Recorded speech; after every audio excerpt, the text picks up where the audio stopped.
Hello everyone, আজি আপোনালোকৰ বাবে বুন্দিয়া লাৰু এটা সোৱাদ লগা ৰেচিপি লৈ আহিছো আৰু লগতে আপোনালোক সকলোকে আকবা আদৰণি জনাইছো আসামিজ কিচেন চেনেললৈ।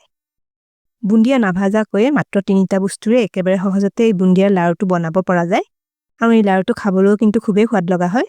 আশা কৰো আপোনালোকে আজিৰ লাৰু ৰেচিপিটো নিশ্চয় ভাল পাব। তেনেহলে ভিডিওটো শেষলৈকে চাই থাকিব।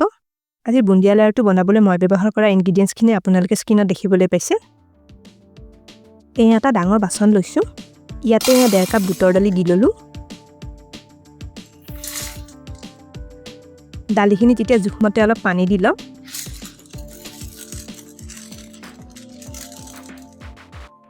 এতিয়া এই দালিখিনি 4 ঘণ্টামান সময়ৰ বাবে পানীত ভিজাই থৈ দিম।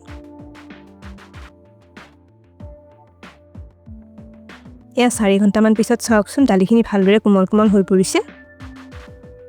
এতিয়া দালিখিনি ধুই পানীখিনি ভালদৰে এবাৰ চেকি লওঁ। এইখিনি দালিখিনি মই চালনী এখনৰ ওপৰত ঢালি লৈছো। তেতিয়া দালিৰ এক্সট্ৰা পানীখিনি ওলাই যাব। এতিয়া দালিখিনি মিহিকৈ খুন্দি লওঁ। এয়া মিক্সাৰ গ্ৰাইণ্ডাৰৰ জাৰ এটাত দালি অলপ দি লৈছো। গুটেখিনি দালি মই এবাৰতে দি লোৱা নাই। এতিয়া দালিখিনি খুন্দি লওঁ। এইখিনি খুন্দুতে বা পিছতে কিন্তু মই পানী নিদিয়াকৈ পিছি লওঁ। এয়া চাও গুটেখিনি দালি মই মিহিকৈ খুন্দি ললো। এইখিনি খুন্দুতে কিন্তু একেবাৰে মিহিকৈ খুন্দি নললেও হ'ব আৰু এইখিনি খুন্দুতে মই বেলেগকৈ পানী ব্যৱহাৰ কৰা নাই। এফালে কেৰাহী এটা গেছত বহুৱাই দিছো। এতিয়া ডাঙৰ চামুচেৰে 2 চামুচ ঘি ইয়াতে দি ললো। ইয়াতে আপোনালোকে ঘি দিব নখুজিলে ৰিফাইন তেল ব্যৱহাৰ কৰিবও পাৰে।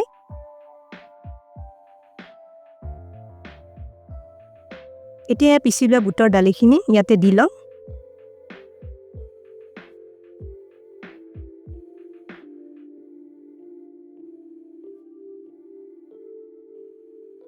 এই দালিখিনি এতিয়া গেছৰ একেবাৰে কম জুইত লৰাই লৰাই ভাজি থাকিম।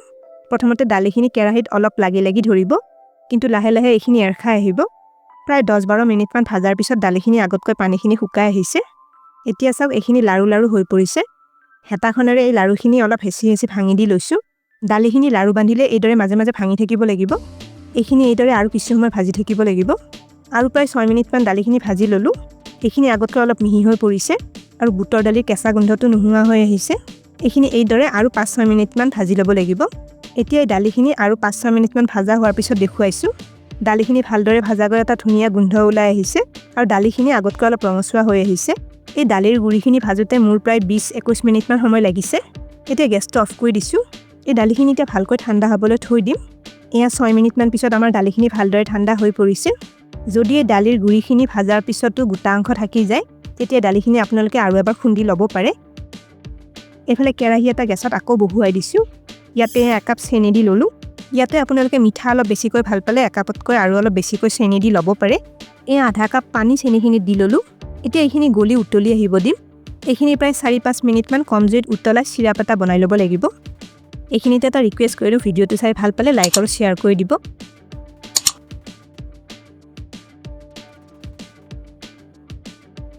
প্ৰায় 4 মিনিটমান উতলাৰ পিছত এই আমাৰ চিৰাপখিনি ডাঠ হৈ পৰিছে। এইখিনি মই আঙুলিৰে চুই দেখুৱাইছো। চিৰাপটো 2টা আঙুলিৰ মাজত লৈ চুই চালে খুব ভালকৈ আঠা আঠা হ'ব লাগে, কিন্তু এডাল তাৰৰ দৰে ডাঠ হ'ব নালাগে। এইখিনি হৈয়ে গৈছে। এতিয়া 1/2 চামুচ হালধীয়া ৰঙৰ ফুড কালাৰ চিৰাপখিনি দি ললো। ফুড কালাৰ নাথাকিলে আপোনালোকে নিদিয়াকৈ বনাব পাৰিব। আৰু 3টামান ইলাচি গুৰি কৰি লৈ দিছো। এইখিনি এবাৰ মিলাই দিম। অলপ ইলাচিৰ গুৰি দি ল'লে যিকোনো মিঠাইৰ সোৱাদ দুগুণে বাঢ়ি যায়। এতিয়া গেছটো অফ কৰি লৈছো। এয়া ঠাণ্ডা কৰি লোৱা ভাজা বুটৰ দালিৰ গুৰিখিনি চিৰাপটোত দি লওঁ। এতিয়া ইয়াতে ডাঙৰ চামুচেৰে আৰু 2 চামুচ ঘি দি ললো। এতিয়া এইখিনি ভালদৰে এবাৰ মিলাই লওঁ। ইয়াতে আকৌ এবাৰ কৈ দিছো, আপোনালোকে ইয়াতে ঘি দিব নখুজিলে ৰিফাইন তেল ব্যৱহাৰ কৰিবও পাৰে। আপোনালোকৰ যিসকলে আমাৰ চেনেলটো এতিয়ালৈকে ছাবস্ক্ৰাইব কৰা নাই, তেওঁলোকক আমাৰ চেনেলটো ছাবস্ক্ৰাইব কৰিবলৈ ৰিকুৱেষ্ট কৰিলো আৰু কাষতে থকা বেল আইকনটো টিপি নটিফিকেশ্যন অন কৰি দিব। এতিয়া গেছটো আকৌ এবাৰ অন কৰি দি ললো। এতিয়া এই মিশ্ৰণটো এবাৰ ভালকৈ উতলি আহিব দিম। এইখিনি চাওক উতলি আহিছে। গেছটো অফ কৰি দিলো। এতিয়া কেৰাহী ঢাকনিখন লগাই এইখিনি 5-6 মিনিটমান থৈ দিম। 5 মিনিটমান হৈ গৈছে। কেৰাহী ঢাকনিখন আঁতৰাই ললো। দালিৰ গুৰিখিনি চেনি চিৰাপটোত ভালদৰে ভিজি উঠিছে আৰু মিশ্ৰণটো চাওকচোন কিমান ধুনীয়া বুন্দিয়াৰ দৰে দানা দানা হৈ পৰিছে।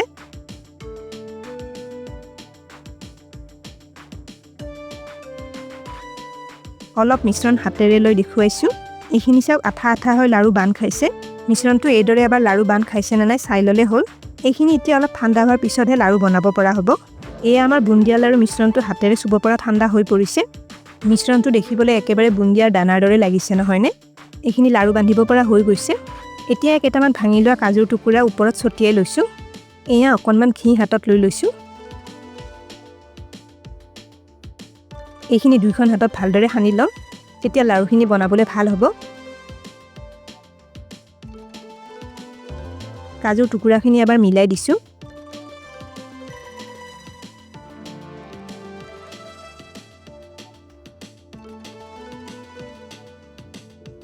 এতিয়া এয়া অলপ লাৰুৰ মিশ্ৰণ হাতত লৈ ল'ম। এইখিনি এবাৰ মুঠি মাৰি লৈছোঁ।